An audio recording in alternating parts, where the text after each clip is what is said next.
بسم اللہ الرحمن الرحیم۔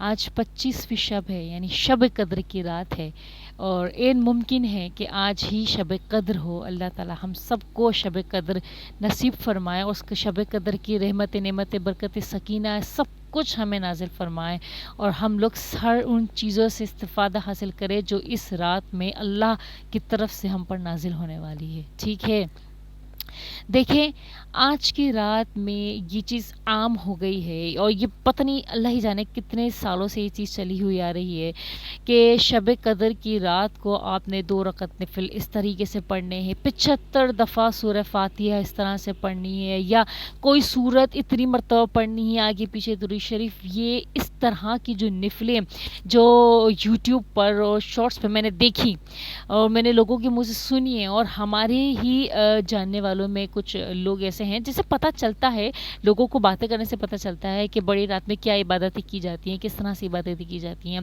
تو مجھے معلوم ہوا کہ بڑی رات میں خاص نوافل اس طریقے سے پڑھے جاتے ہیں کہ اس میں سورہ فاتحہ 75 دفعہ پڑھی جاتی ہے، سورہ اخلاص اتنی مرتبہ پڑھے جاتے ہیں، پھر 2 رکعت کو اس طریقے سے مکمل کیا جاتا ہے جو کہ بالکل بھی سنت سے، احادیث سے ثابت نہیں ہے۔ بات سمجھ آ گئی میری؟ نہ رسول اللہ صلی اللہ علیہ وآلہ وسلم سے اس طرح کی کوئی بھی نفل ثابت ہے، نہ ہی صحابہ کرام سے ثابت ہے، نہ ہی اسلاف سے ثابت ہے، کسی سے ثابت نہیں ہے اس طرح کی نفل۔ اور ثابت ہے تو صرف اور صرف قیام۔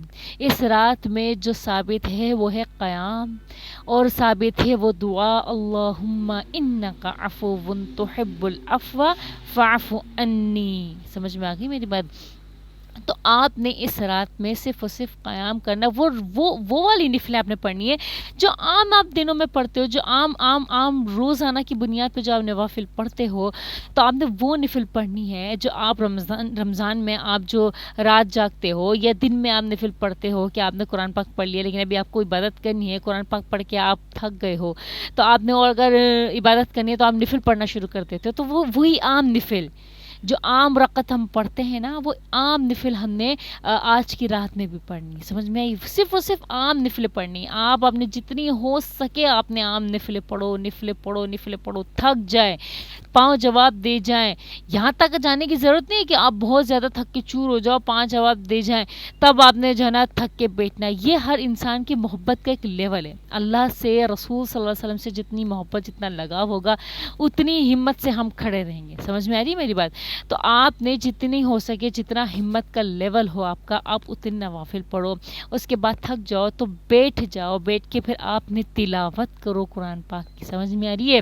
خوش الہانی سے پڑھو، پھر آپ نے تسبیحات پڑھنی، جو بھی پہلے تو تسبیح آپ کو میں نے بتا دیا، اللہم انک عفو تحب العفو فاعف عنی، یہ پڑھنی ہے۔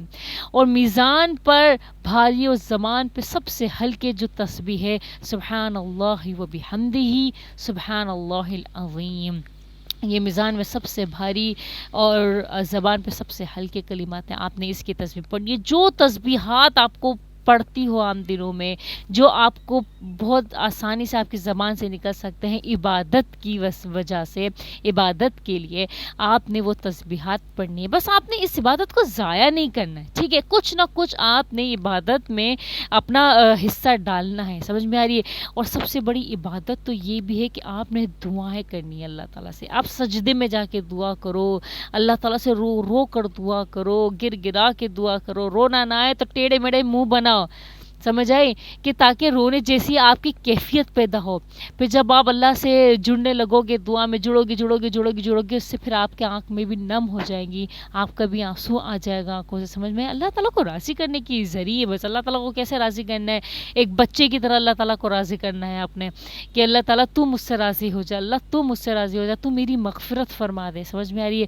اللہ تعالیٰ سے آپ نے مغفرت کروانی ہے، اللہ تعالیٰ سے اپنے لیے اچھی اچھی دعائیں مانگنی، اپنے رشتہ داروں کے لیے، گھر والوں کے لیے، ماں باپ کے لیے، پڑوسوں کے لیے، جن لوگوں نے آپ کو دعاؤں کو، ان سب کے لیے دعائیں مانگنی ہے آپ نے، بس۔